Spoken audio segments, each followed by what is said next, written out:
no throttling them back. You're at that point, you're going. And you get this big kick in the pants, and the whole space shuttle jumps off the pad. And when you pass the top of that tower, you're going more than 100 miles an hour straight up. Now, I mentioned the 8 bolts that were holding the shuttle down to the launch pad. Right when the solid rockets light up, those bolts get cut in half. I actually happen to have one of them right here. This is a half of one of the nuts. If you look at that picture there, you can see the bolt. Okay? So what happens is inside these 2 cylinders are pyrotechnic devices that fire and break the bolt in half right when the solid rockets light.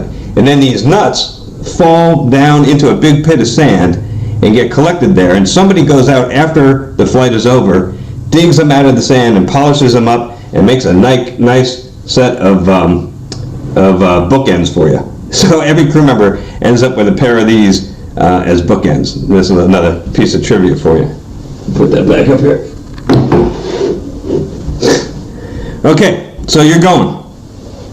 And as you're launching, it does shake a lot. It does make a lot of noise. But it's not crazy. Okay, if you've ever ridden in a flight simulator that simulates a launch, or even like a roller coaster at an amusement park ride, it's kind of like that. It's loud, it shakes, but it's not crazy. What's different is the G-forces that you feel. The shuttle pulls up to 3 Gs. Now, it's actually not a lot. When we fly around in T-38 airplanes to practice for getting ready to fly in space, we regularly pull 6, 7, even 8 Gs.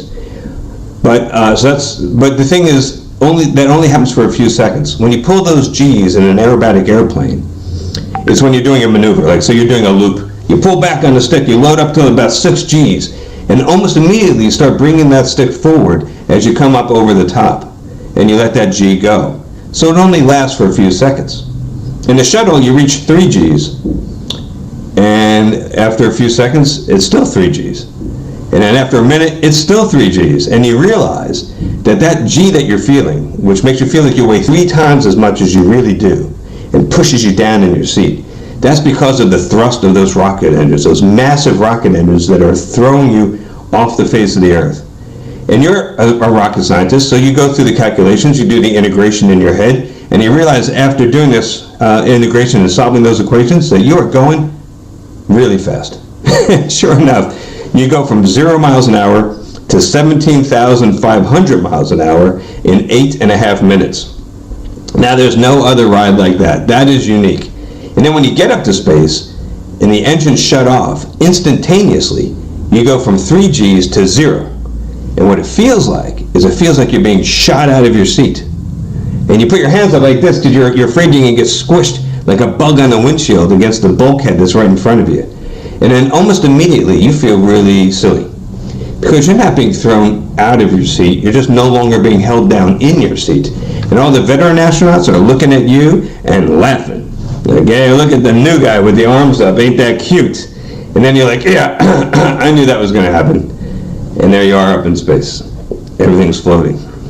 People ask me, what's the most exciting thing you got to do as an astronaut? And that is actually a very easy question to answer. It has to be doing a spacewalk. Occasionally, mission specialists like myself that do the spacewalks get into arguments with, or debates I should say, with the pilots and commanders who actually land the shuttle about which is cooler, doing a spacewalk or being on the stick and landing the shuttle. And I think even they would admit it's doing a spacewalk because it's just absolutely amazing. It's an incredible combination of the familiar and the outlandish. What I mean by that is that when you're in your suit, it fits just like it did in ground testing, okay? Your tools are just like the tools you train with. When you get to the work site, the electrical connectors, the bolts, they're all right where they should be. That's all very familiar. And then you look over your shoulder, you see the entire east coast of the United States go flying on by. And that's surreal, that's crazy, right? I mean, you look down, you see Seattle. You work for 10 minutes, you look down again and it's New York, okay? So there's nothing that can prepare you for that. That's just absolutely crazy. And you go back and forth between the very familiar and the what the heck is happening to me. The view is incredible because you just have this helmet, which is like a big fishbowl. And after a little while, you almost forget that it's there. and you feel like you're just hovering above the planet Earth with nothing between you and the entire planet. It's incredible. So this on this mission, that's me in the picture, and we were taking this antenna to the top of the space station. I'm standing on the end of the very tip of the space station robot arm, and I'm using it kind of like cherry picker. My crewmate is flying me around as I hold this huge antenna. Now, if my crewmates were here right now, they would say, actually, it's not that big of an antenna. It's just a little astronaut. I don't know if you could tell from the video, but I'm not the tallest. I'm a little vertically challenged. But I'm telling you, that is a huge antenna that I was carrying up there to the top of the space station. And one good thing about this particular mission, or this particular task on the spacewalk, is we all knew that the space shuttle program was coming to an end, and that we maybe should be thinking about other career opportunities.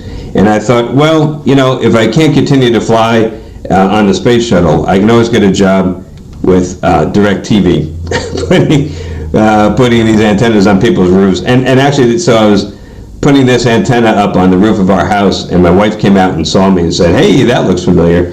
Wait, let me go get the camera. And took this shot. But at one point during this particular spacewalk, something really magical happened. I was standing on the end of that robot arm, and it was stretched out straight up above the top of the space station. And so that arm is about 60 feet tall, okay? So it's like standing on a telephone pole, 60 feet tall, and I'm looking down, and I could see everything, okay? I could see the entire space station. I could see the whole planet. And what you see right here is a picture I took, and this picture is a selfie. If you look carefully at the bottom, you see my hands holding the camera. And what I'm photographing is my helmet. And the helmet with the visor down is acting like a mirror, and it's reflecting in that helmet everything that I could see at the time. So you can see the whole Russian segment of the space station. You can see my buddy Steve right in a little bit to the left of the center of the frame. That's my nearest source of any kind of help. And he's way down there. It's a little disconcerting. And then you can see the truss, the big structure that spans the center of the space station, holds up the solar panels. Then you can see the U.S. laboratory module, the node. You can see Atlantis poking her nose over the top there. And then the bottom is the Japanese laboratory, and towards the top is the European laboratory. So that module that's sticking straight up in this photograph above Atlantis is that European module. And if you look really carefully, you can see a tiny piece of that module that we were worried about because it was kind of coming loose. If you look really carefully at the picture, you see there's a piece of that module which is barely holding on by a thread onto that European module. And yeah, that's the British part. We're still not sure if that's going to drift away or stay attached. It's I guess we'll find out eventually. But anyway, the other amazing thing about this is in the field of view of this particular shot is every human being, alive or dead. And that's pretty a remarkable thought when you're looking down and you realize you're looking at everybody. People ask, well, you don't get to do a spacewalk every day, so what do you do for fun? What's the most fun thing you do on a day-to-day basis? And I would say it's the floating. And what I really mean is the flying, like you saw in the video. Because once you push away from a solid surface and you go shooting across the space station, it's like you're Superman, okay? If you've ever had that dream where you just put your arms out and you start flying around your neighborhood and you can see all your houses and all the people down there, that's like the best dream ever, right? It's up there anyway. It's pretty awesome. And it's like that every day when you're on the space station. In fact, that's your commute. Instead of getting out into your car and driving down into traffic in the highway, you wake up in the morning, you look at your watch, time to get to work. Okay, up and away. And off you go. It's best. It's the best. And that was just as much fun on day 95 as it was on day 1. That never got old. And it's one of the things I really miss about being up in space. Now people ask also, what was it like to come home? So in the movies, this is always so dramatic, right? It's like, brace for impact, and they're sweating, and it's like shaking like crazy. No, all right, it's not like that at all. It's actually really smooth the whole way down. You're coming back in, and when you pass the when you're in a transonic regime, so you're slowing down through Mach 1 and you're going from supersonic to subsonic, there's a little bit of buffet, a little bit of pitch buffet, a little like you're hitting a little bit of turbulence, all right? It's like a really good day on Southwest Airlines. It's nothing. And then you come around and you land, and both times I landed in the space shuttle, I would have not even noticed that we touched down if it weren't for the fact that I was listening very, very carefully and trying to pay attention. So it's actually really smooth. It's on the outside, yeah, you look outside, you see the plasma, you know it's thousands of degrees out there. And so it doesn't matter if it's Celsius or Fahrenheit, it's thousands, okay? You don't want to be out there. But on the inside, it's fine. It's not hot. Your suit has nice cooling systems that take care of you. Those thermal protection tiles and the whole thermal protection system on the insulation on the outside of the shuttle does a great job of keeping the hot stuff out there and keeping you cool on the inside, and it's actually a really nice ride. So I've talked to you a lot now about flying on the space shuttle, flying on the space station, and my time at NASA. What I'd like to do now is change gears a little bit and talk to you a little bit about what's coming up next. And what happened to me was at the end of my second flight, when I came back from that flight on Atlantis, I saw what was happening in the private sector, and I got very excited. I saw this company, SpaceX, send a cargo ship up into space, orbit the Earth 2 times, bring it back down, have it splash down in the ocean. They went out with a boat and picked it up, and SpaceX became the first commercial company to send a spacecraft into orbit and bring it back.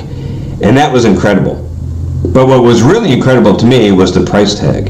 And I mean, the cost of that mission was just a few $100 million. Now that might sound like a lot of money, okay? I would love to have a few $100 million, that would be nice.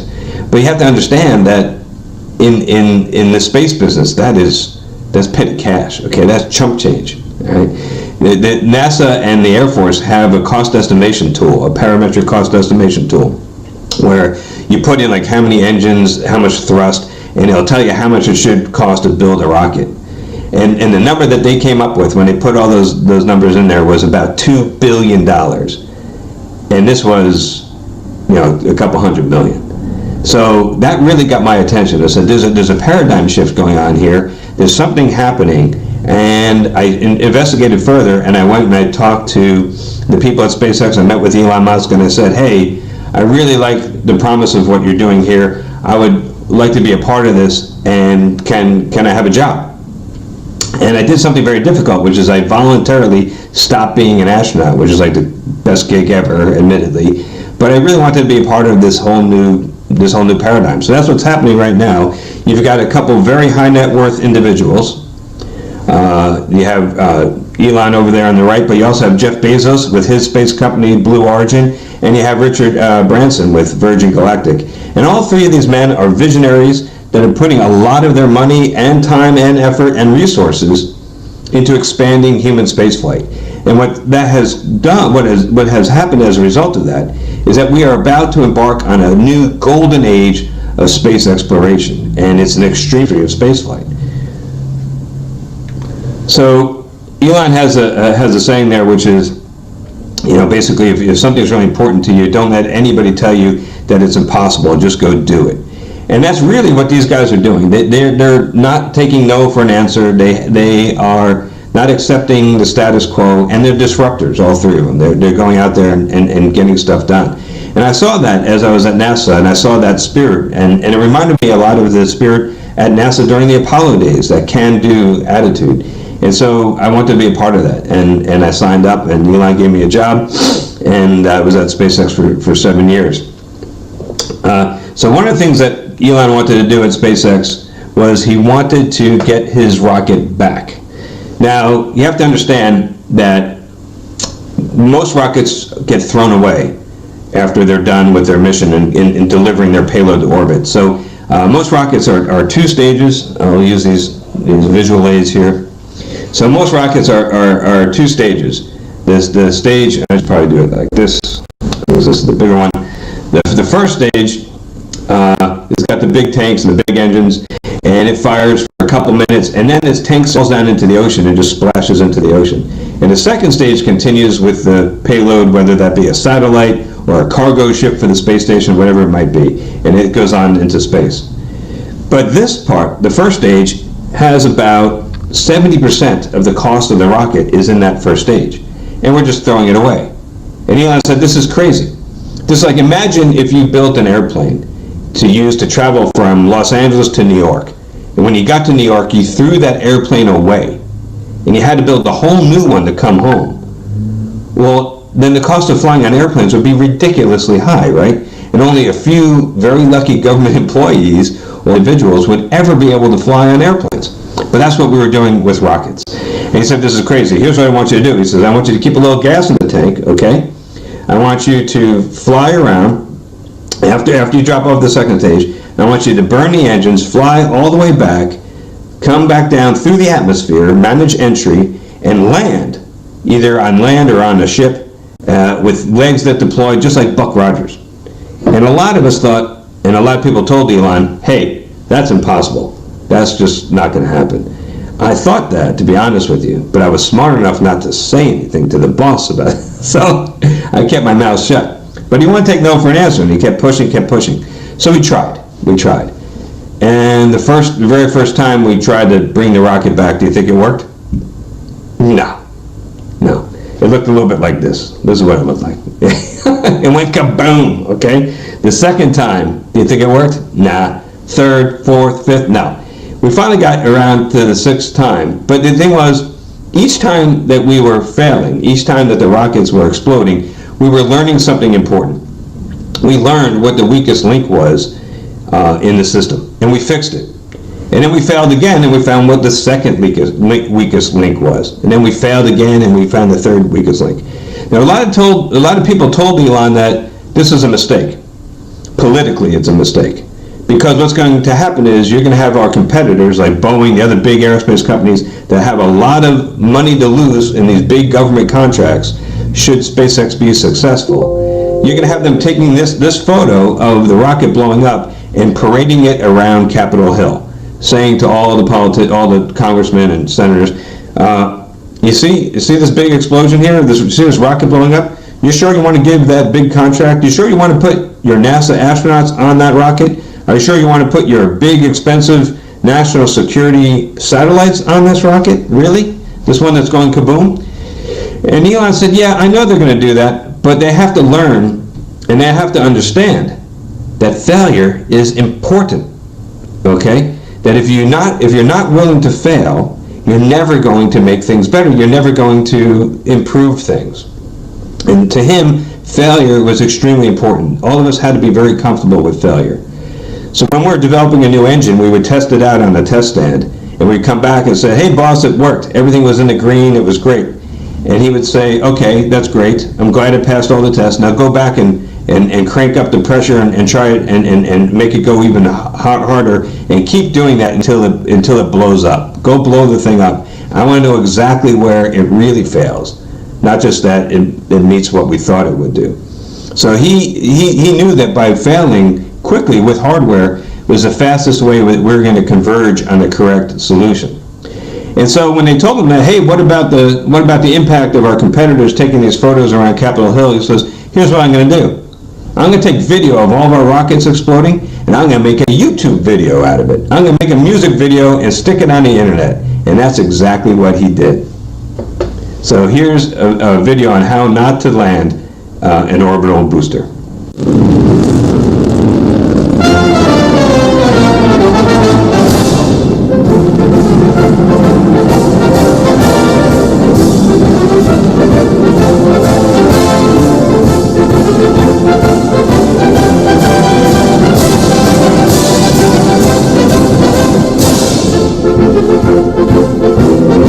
Okay, so you get the idea. And again, that's the core message that Elon wanted to send, was that it's okay to fail. You have to get comfortable with failure if you're really going to do anything great. If you just do things deep in your comfort zone where it works every time, you're never taking any chances, and you're never going to really truly innovate or do anything truly innovative. So what happened at NASA? Is NASA innovating a lot in human spaceflight? Well, they were. Back during Apollo, they sure were. We flew all the way to the moon with the very first integrated circuit digital flight computer ever made. You know, back then, remember, computers typically took up rooms, and there's no way we're going to stick a whole giant mainframe on top of a rocket and take it to the moon. So they were really at the cutting edge. These days, you know, this is NASA's newest rocket, the SLS, that's in development right now. And if it looks like a throwback to Apollo, it's actually a throwback to Shuttle. Those are the same rocket boosters, the same engines on the bottom. We're taking engines that were designed to be reused, and now we're going to throw them away. So basically, that is a new rocket, but it's really just bits and pieces of old rockets. NASA really stopped truly innovating when it came to new human spaceflight designs.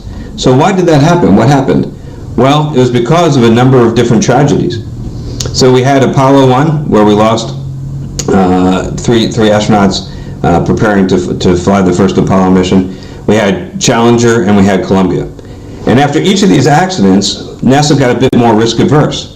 So NASA was really vigilant leading up to a lot of these events. But over time, the vigilance kind of diminished. You know, they got complacent.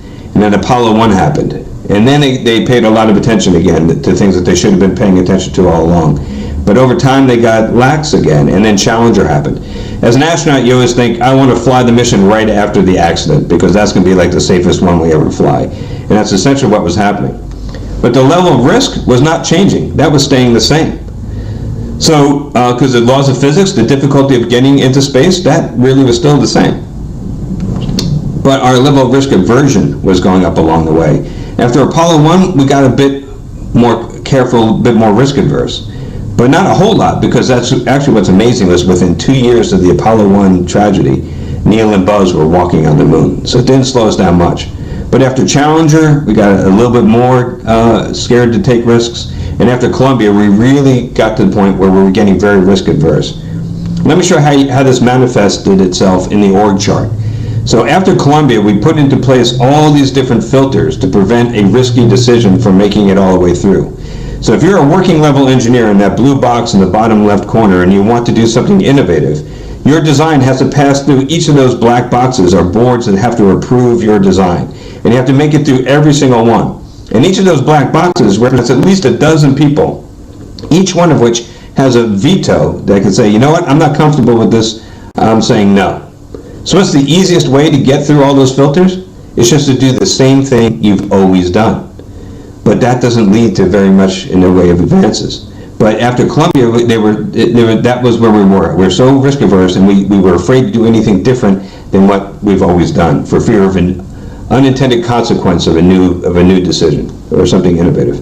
At SpaceX, it was a little different, and the decision process was a little bit more streamlined. The thing I want to point out, though, is that doing nothing, doing the same thing you've always done, can also have consequences. In fact, I would put forth that the three big accidents, Apollo 1, Challenger, Columbia, all happened not because we did something willy-nilly without considering some unintended consequence and of a change. Rather, it was because we didn't make a change that we should have made a change. In the case of Apollo 1, there was a fire, and it's because we weren't being careful enough and we weren't changing out the insulation on the wires and removing ignition sources.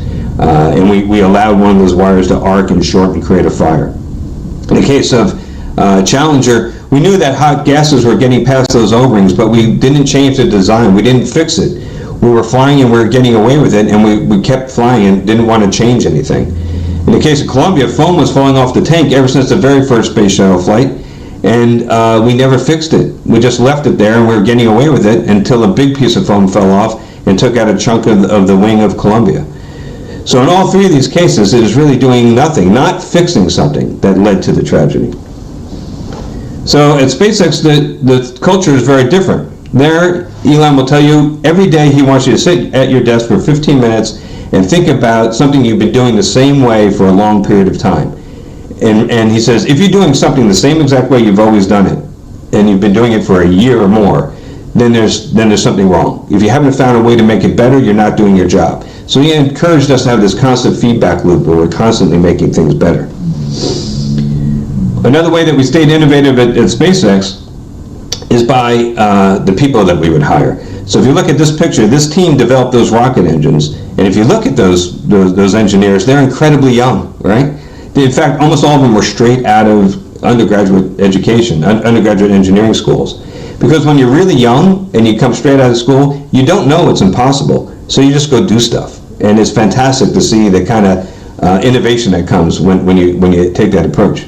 Now, at the same time, you can't just turn over the keys of the factory to a bunch of kids and expect that nothing's going to go wrong. So you need some adult supervision. And that's the guy standing there in the very back. His name is Tom Mueller, and he's a guy that was in charge of all of propulsion engineering at a big aerospace company called TRW. And he had been there, done that. He was a true rocket scientist. But he knew that he shouldn't take his experience and use it as a constraint on his young team. He was there for guidance and to support along the way, but he didn't constrain them. If you could find somebody that experienced, that is also comfortable not telling his team that you have to do it the same way I did it, that person is worth a fortune, and you should hold on to them. Another thing we did was we looked to other industries. We weren't very parochial. When we had to do something, we said, what industry does this the best? So the example I'll give you is when we had to hire a senior vice president for manufacturing, we didn't hire somebody who made rockets before, because the aerospace industry is not necessarily the leading industry when it comes to just-in-time manufacturing. What industry is? You probably were thinking automotive, right? Well, that's what we did. We hired a guy that worked in the automotive industry. That picture up there of that gentleman, his name is Andy Lambert, and his prior job before coming to SpaceX was he was in charge of the assembly line for the Mini Cooper for BMW. And he came in and I gave him a tour of the place and he said, Garrett, how many units a year are we manufacturing? I said, well, 4. And he said, 4 units a year? I used to manufacture 4 units a minute. And I said, yeah, I know, Andy, but they're Mini Coopers, they're really small, okay? These are big, big rockets. But he got us from 4 units a year to 40 units a year within a year. He ramped up by an order of magnitude, and by leveraging all the advances that were available in just-in-time manufacturing in the automotive industry. So if you're not afraid to fail, and you encourage innovation, you can do amazing things. And one of the most innovative things that SpaceX has done so far is this rocket here, the Falcon Heavy, which flew for the first time in 2018. It's remarkable. It's basically 3 Falcon 9s put together. It's got 27 engines burning in the first stage. It's the most powerful rocket flying today. And on its maiden flight, did we launch a satellite? No, because we really weren't sure it was going to work. Even Elon says like a 50-50 shot. That doesn't inspire a lot of confidence in your customers. So nobody's willing to put their $1 billion satellite on top of this rocket. So instead, Elon said, fine, if nobody wants to put their satellite on my rocket, I'm going to put my car on it. And that's exactly what we did.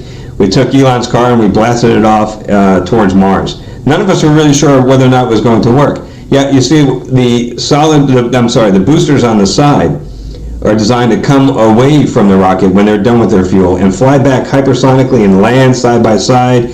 The center core is going too far and too fast downrange to do that, so it lands out on the ship. And all of us sat there when we launched this thing wondering whether or not it was going to work.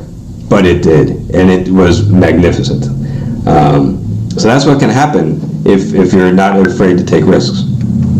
So here's that Roadster. There's nobody in that suit, by the way. That's just a mannequin. And that Roadster has now gone out past the orbit of Mars, it's come back around the sun, and is heading back out there. It's going to keep doing that for a few billion years. So it's pretty amazing. But sending a car with a mannequin in it to the orbit of Mars is not what the company was founded for. The whole point of SpaceX is to make humans a multi-planetary species. And that's really what it's all about. You can ask anybody inside the company what they are doing, and they will tell you, whether they're the barista serving the coffee or the chief design engineer, that they are working to make humans multi-planetary. And the first step on that is getting humans off this planet. Now, for the past 9 years, since 2011, the summer of 2011, when we flew the very last space shuttle mission, the United States of America no longer has the capability to send men and women into space. We've been sending our astronauts up to our space station by getting help from our good friends, the Russians, and flying all of our astronauts on Russian Soyuz rockets. And that is not a good place for this country to be. all of us that work in the space industry are not happy with that state of affairs. But here's the good news. That ends very soon, as a matter of fact, because we plan to launch the first NASA astronauts on the SpaceX rocket. We've been working on this for quite a long time, and this painful period where the United States has not had this capability is going to end. Very soon, American astronauts are going to be launching again from American soil on American rockets. And we'll be back in this business, and it's going to be better than ever. This is a picture of what that rocket looks like. This is the Crew Dragon sitting on top of the Falcon 9 rocket. We've already launched it with nobody inside. We did a robotic, fully autonomous mission up to the space station and back just to deliver, just to prove that it all works. And it went up, it docked to the space station autonomously, came back down, everything worked fine. The very next step is to fly astronauts in this vehicle up to the space station. And we're going to be back in this business and better than ever. This is amazing. The biggest difference between this vehicle and the shuttle, even though it looks like the biggest difference, is the fact that this is a capsule and the shuttle is a winged vehicle. So you might say, like, hey, isn't this a step backwards? It's actually a huge step forward, because this is not your grandfather's Apollo capsule, okay? The biggest advances are in software and autonomy and algorithms. The stuff that this vehicle can do is so much more advanced than what the shuttle was capable of when it comes to processing power and software.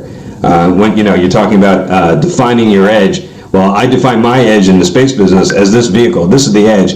This thing can do on board with its own computations, that's kind of an algorithms, the stuff that took a giant team of people in mission control to do remotely, or the crew themselves having to do with using their own brain and flipping switches. This vehicle is incredibly capable, and it opens up the possibility of flying not just professional astronauts, but really anybody who wants to go to space, because this vehicle you don't need to be a test pilot to fly this vehicle. So this is just the beginning. This launch of the first NASA astronauts in the SpaceX Dragon will be followed within a year by the launch of private citizens using the same vehicle.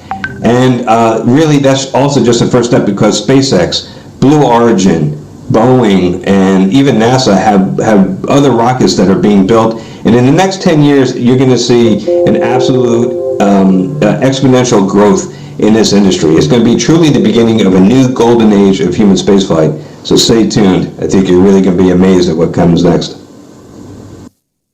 Wow, that was simply fantastic and inspiring. And I really love to hear Garrett talk about how he defined his edge, right? It was great to see that. But talk about really taking innovation to the edge of the Earth and ultimately beyond it to space. Thank you for sticking with us. We're going to keep on trucking here right into the next keynote. I am very excited to introduce the Aruba Chief Technology Officer, Partha Narasimhan. Partha's got a great keynote prepared for us today, and rumor has it that there's a little bit of a game show, and from what I understand, Partha, who's otherwise known as Airhead 1, is going to be wearing some kind of orange suit. Well, let's take a look. Let's go ahead and roll right into Partha.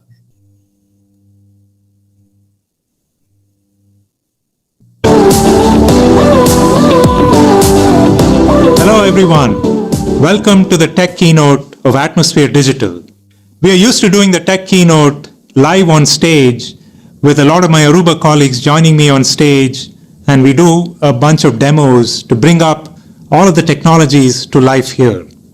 And we're used to doing this in front of thousands of you physically present in the audience. Today, in this new format, my audience is Doug over here, who's a one-man army that's managing all of the 14 pieces of audio-video equipment that surrounds me here. So it feels like somewhat of a letdown, a little bit of a disappointment. But I have to still be thankful for what I have with us. When I look at what's happening around us, around the world, think about those of you that either have directly suffered the loss of a loved one or know somebody else who did, or having had some kind of an impact due to this COVID-19 situation, either health-wise or economic. And I feel like I shouldn't complain, and I should be thankful for what I have. I also want to acknowledge those of us that are still keeping our lives going, even in this new format. think about the frontline healthcare workers or those that keep the grocery shelves restocked or many other things in our lives that we used to take for granted that we still do. My thanks to all of you doing so. And I want to acknowledge one special group of people, the Airheads Volunteer Corps. The number of you that stepped up and responded when we put that call for action. Thank you very much. So yesterday, those of you that tuned in to listen to Keithy lay out his vision for Aruba, our future, for not just for us, but our customers and partners. He launched the Aruba's Edge Services Platform, or ESP for short.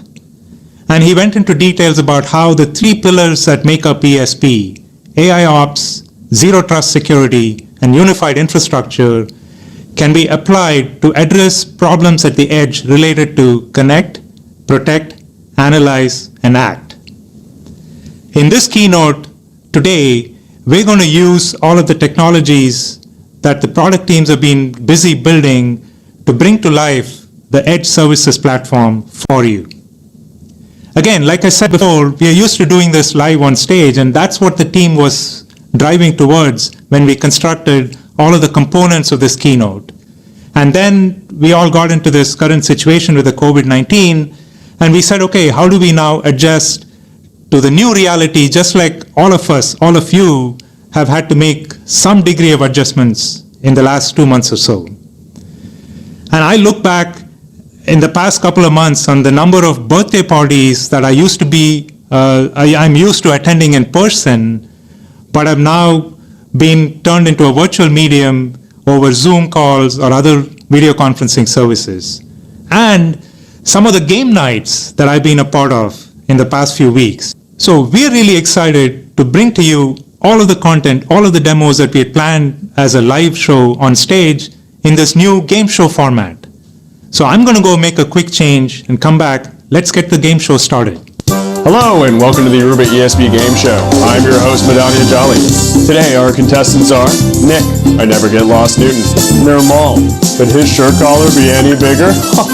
Roger Offenham, Jyoti, some say has a sixth sense, Sri Kumar, William, never switches his answers, Joe, David, the sensitive one Wilson. Get it? Because he deals with sensors, sensitive, sensors? Huh? Okay, no? Alright. Samuel, living in the cloud for Ed, and Dan the Man. Wait, Dan the Man, that's the name? Is this right? Wait, Dan, what are you wearing? No, Dan, no. It was you're gonna be in front of a green screen, not wear a green screen. Where do they find these people? And now, ladies and gentlemen, without further ado, it is my pleasure, it is my honor to introduce Chief Airhead and the real host of Aruba ESP, Falcon Heavy. All right, let's bring up the Aruba ESP game board onto the screen. The game board is empty right now, and that's not very interesting. So I'm going to go around to each of the participants and ask them to contribute a topic that came up in a recent conversation with a customer. Samuel?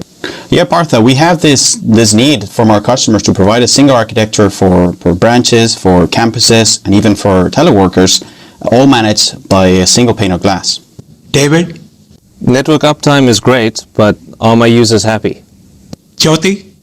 So customers would really like to proactively resolve some issues and for some other issues get to a faster time for resolution. Nirmal? Hey Partha, I have customers say security perimeter is changing. William? Yeah, so in our discussions with customers, what we often find is that they want to secure IoT as quick as possible. Moreover, they're looking for a simplified, uniform operating model across the campus, branch, and data center networks. Nick? Partha, customers are asking me, where are my people and things? How can my network do more to help with location and line of business use cases? And please help me with my business recovery. All right, each of the topics that the contestants contributed is up on the game board. Got a great set of topics on one side, wonderful set of contestants on the other side. We've got to go take one topic at a time, and I'll call for volunteers. Let's start with, are my end users happy with the service? Who wants to volunteer for this topic? I'll take that one. Perfect. Dave, step forward. Let's start with a game that we call fact or fiction. So I'm going to make a statement and you decide whether it's fact or fiction. Sound good? How about we flip it, Partha? Why don't I say something and you tell me if it's fact or fiction? You want to play the host and you want me to be a contestant. Yeah, why not? Well, but I don't want to do it alone. Can I bring along a buddy and another contestant that I compete against with? And I do want to win, so can I choose Dan the Man? Yes! Hey, Partha, glad to play the game with you. Sure. Let's go. All right. The most important ingredient in AI is the algorithms. Fact or fiction, Partha? I live in the real world and not the fictional world. I do like algorithms, so I'm going to say fact. I don't know. AI sounds like science fiction, so I'm gonna say fiction.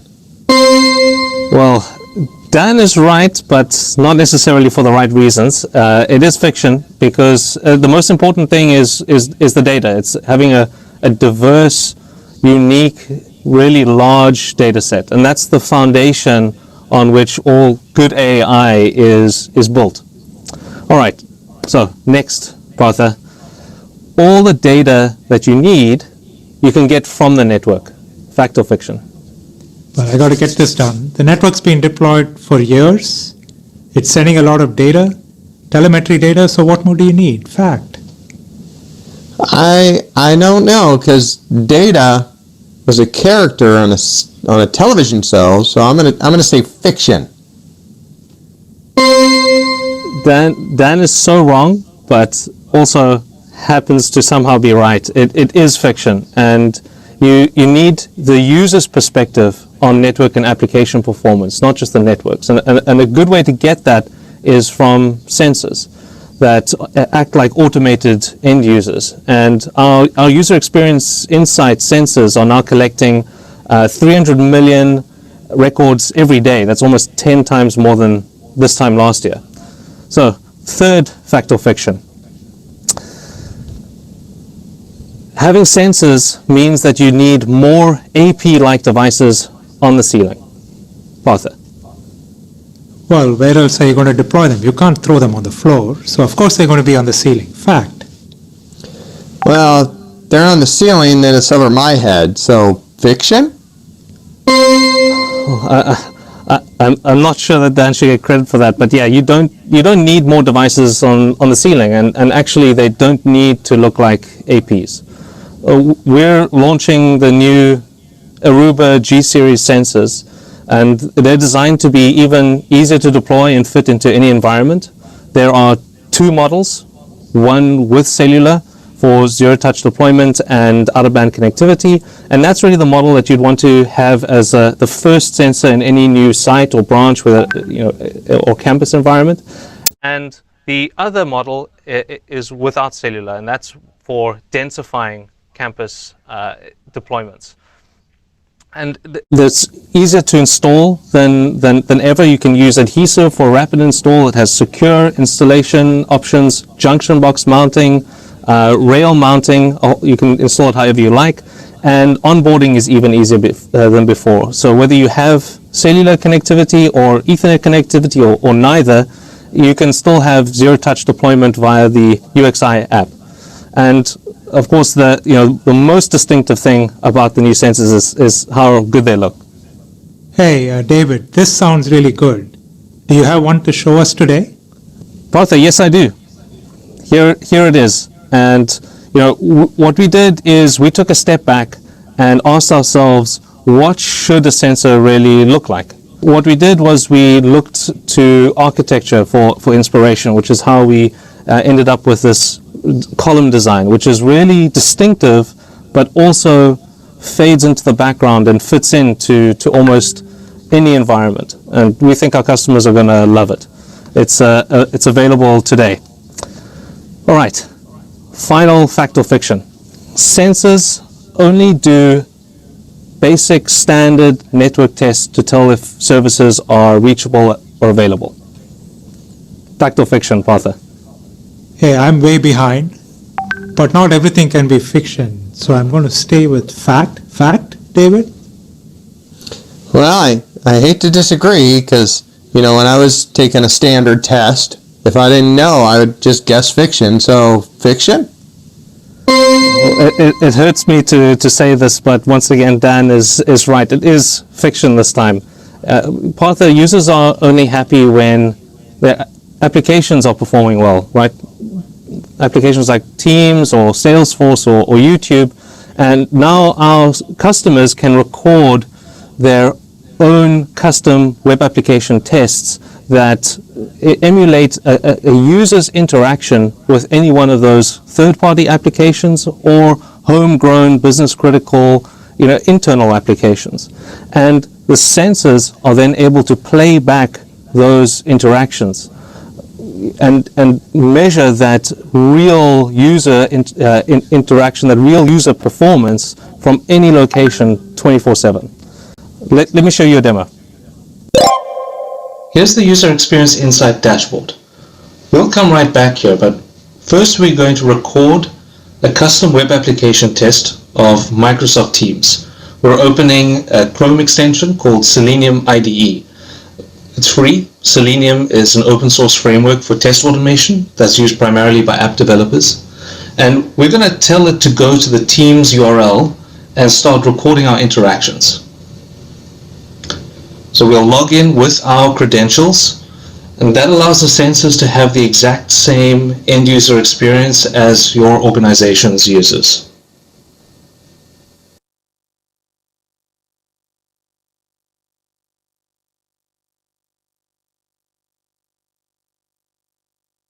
Okay, we've logged in, and at this point we can interact with Teams however we like, and all of those interactions will be recorded. But let's keep this short. We're just going to log in and now log out.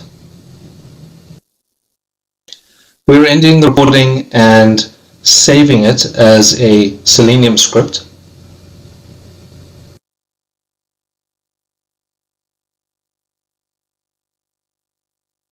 Now let's head over to the UXI dashboard's settings page. We're going to add a new custom test. They're all the standard reachability, availability, throughput tests, and a few others, but we're selecting web application test. And we're uploading the recording that we just made. It's then encrypted and stored securely in our cloud.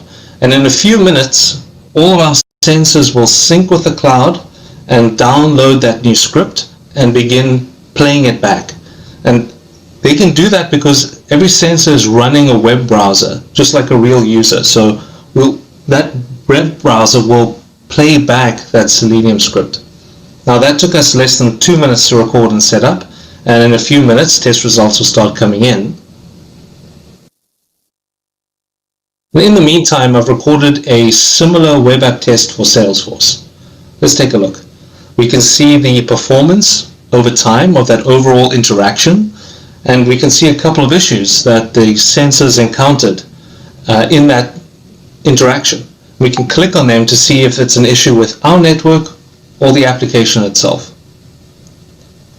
And that's web app testing on User Experience Insight. David, that was an awesome demo. I can see how the sensors are getting closer and closer to measuring real user experience. I'm sure lots of customers have deployed user experience sensors. What has the customer response been so far? We now have thousands of customers in 80 countries, and the response has been really fantastic. I know we have a story to tell from one of our customers, the Vancouver Clinic. Let's roll their video.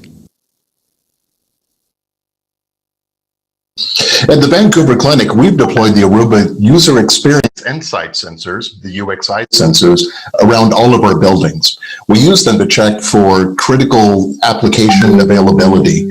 For example, our doctors have a smart pager, which keeps them in contact with other doctors regarding patient care. With the recent COVID crisis, we rely heavily on video visits. Those video visits are run off of a BYOD wireless network where the doctors bring their own tablets and devices into the clinic. We need to make sure that the endpoints that they need to reach are available.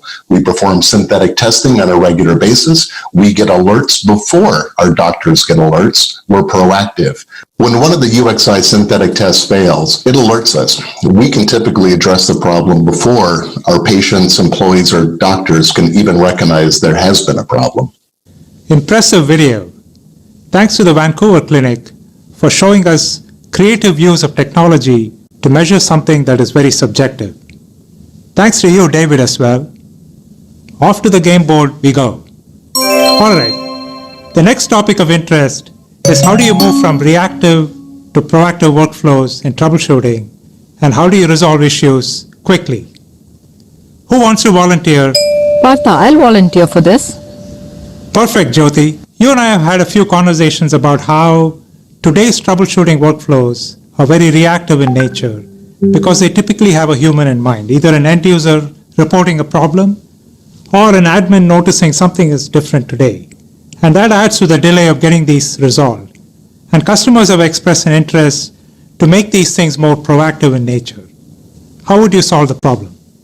So let's see what happens when there is an issue with your network and how IT normally would go about resolving this issue.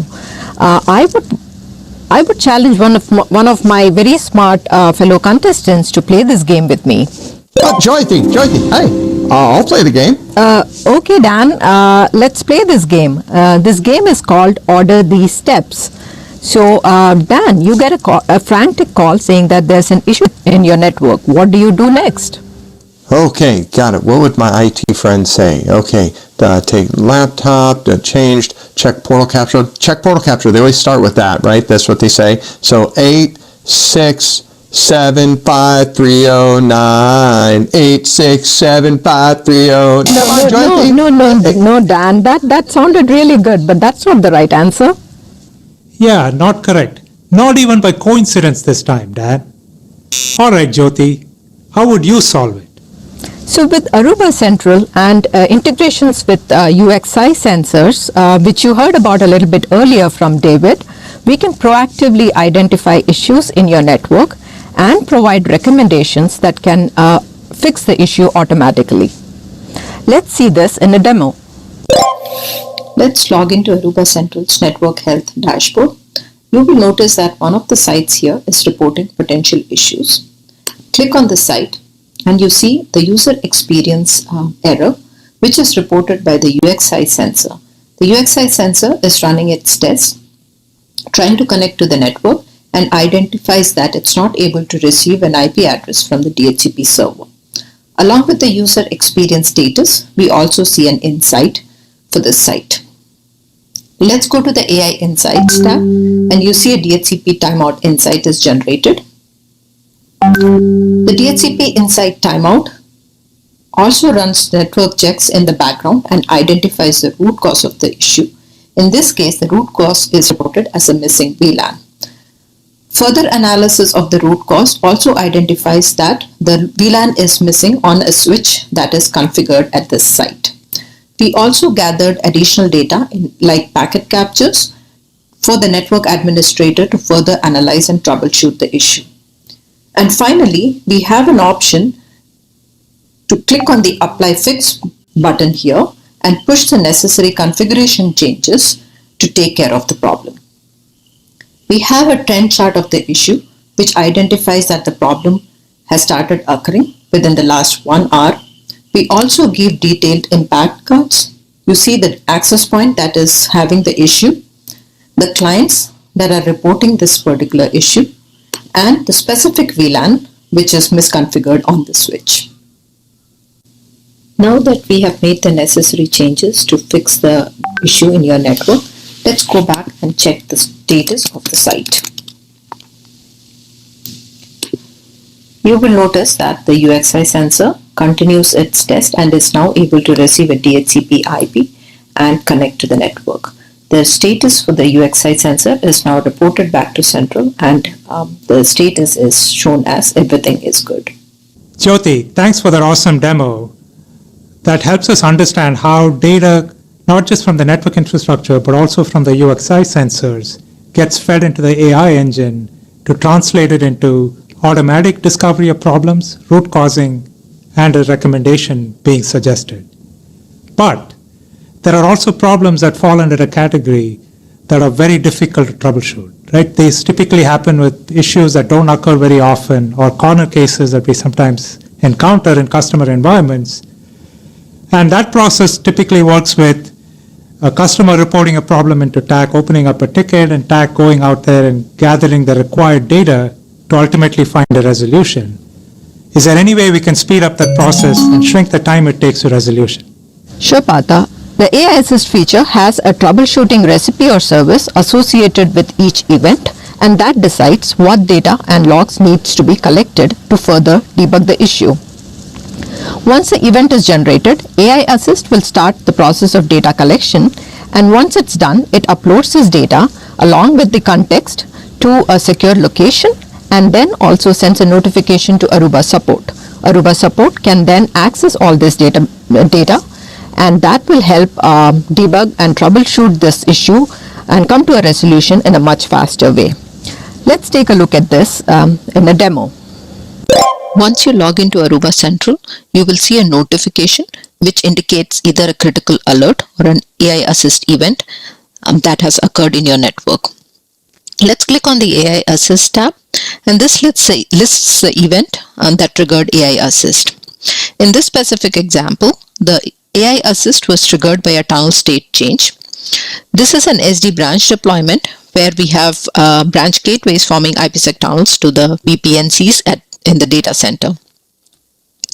When the tunnel state change event was generated by the branch gateway, that triggered AI Assist to automatically collect relevant logs from the endpoint devices. The network admin now has the option to either download the tar file containing the logs or email this. You can see here, along with the logs, we have also collected relevant context and metadata related to this event, such as the site name, group name, the device type that generated the event details, as well as the CLI commands that were included as part of the troubleshooting service. You also see a URL where the customer or TAC can access the collected data.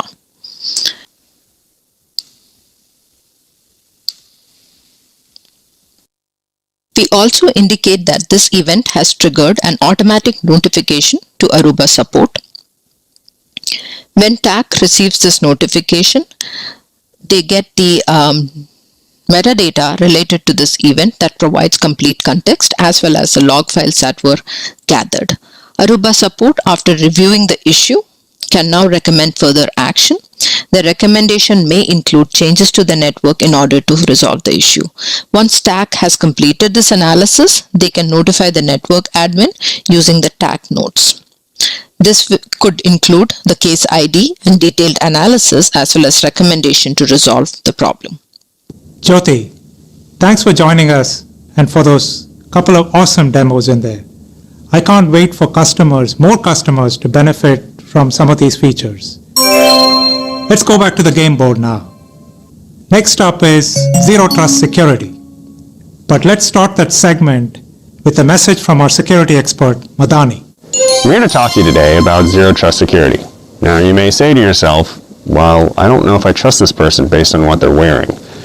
This is not really my work from home attire. This is really to illustrate a point. So how do we apply security for Zero Trust? Well, we apply it using layers, which is kind of why I'm dressed this way. Now, what does Aruba have to say about that? Well, we've been doing security since the very beginning. If you think about where the company started, way back in the early 2000s, we introduced a stateful firewall in our wireless controller. It was a first. It had never been done before. Now, you fast forward a little bit more, we started to do things like context-based policies through ClearPass Policy Manager. Really, that was the birth of dynamic segmentation, bringing the world of enforcement and policy within our portfolio. You fast forward a little bit more, we introduced application visibility and enforcement. So now we could detect what applications users and devices were using, we could see them as well, and therefore apply policy. Pretty remarkable stuff. Fast forward a little bit more, we then took that technology and we brought it to our wired users as well. introducing things like user-based tunneling. A little while later, we introduced AI-based profiling, because what we started to see were a lot of devices started looking the same, because from one vendor they could perform different functions, but they all looked alike. How could we tell? Well, we started using things like behavioral analytics. Now, there's some really cool stuff we're about to show you here that I don't really want to ruin the surprise, but I will tell you it's some of the new advancements in our SD branch portfolio, as well as our new CX portfolio of campus switches. So without further ado, this is the end of the striptease. Enjoy. That was a great lead-in to the Zero Trust Security segment, Madani. Thank you. Let's go back to the game board to see what's coming up next. Looks like it's security perimeter is changing topic. Who wants to volunteer for this segment? That would be me, Partha. That is my area of expertise. Oh, thank you, Nirmal. Please step forward. So we've had customer conversations. It's come up many times where data and apps are moving to the cloud. Branch locations are getting directly connected to the internet. Users are mobile everywhere.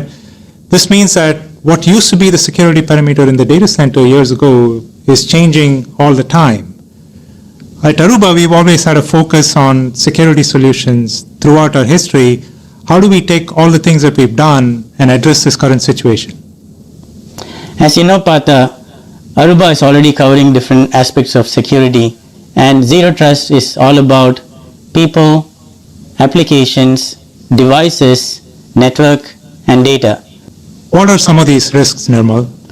Now that you asked, and since we are in a gameplay, let's play this game called Rate This Risk. Did someone say a game? I'm game. Oh no, Dan, I would rate you very high risk. So no, let me take this, please go away. Tell me how to play this game, Nirmal. It's fairly simple, Partha. You have a bunch of entities. All you have to do is bucket them into high risk, medium risk, and low risk. Let's go. All right, I can do that. Let me see. Campus location, I would probably rate that low risk. An employee, probably low risk. Unknown router, no, that's bad. So it has to probably be high risk. So is a webcam, because we don't know what's going on over there. A branch location used to be low risk, but it probably is moving upstream into the medium risk category. Oh, hold on. I'm getting a Slack notification. This would be a perfect opportunity to show you how we mitigate these risks. And let's go to a demo now. Yes, I should have known as soon as Dan walked into the building. It looks like the gateway has triggered an alert of severity critical and malware type, and the IDS IPS engine has blocked it, as you can see it, Partha. And because it is a critical alert, there was a notification sent to ClearPass, which has then quarantined this device. So let's go to the dashboard, and I'll show you how it has, how the whole sequence of things have transpired. As you can see here, on the top left, you see the different type of threats, and as you highlight or hover on it, you can see the count of different threats that has happened over a period of time. And on the right, you see the time series of the overall number of threats happening based on different categories that have been captured by the IDS IPS engine. And on the left below the donut chart, you see the different trends. And as you can see, the DNS and TLS threats have been trending high, about over 100% in this case. And as you can see to the right, there is a most affected gateway. It appears it might have come from that based on the Slack message that we saw. That let's go ahead and go into this and see what's going on. So as you can see here, Partha, the list of different type of threats are listed here based on which gateway it came from, what time series it happened, based on the type of different threats. And given that we clicked on that green bar in there, it takes you to the DNS type of threat. So that has come in recently. Let's go look at it and see the details of what's going on here. So when you go in here, you see that we have the time series, the time when it happened. It also shows you the signature. And as you can see, it's a WannaCry DNS lookup. This could potentially be a pretty bad one, because as it goes on, there can be a lateral movement happening from one device to the next and so on.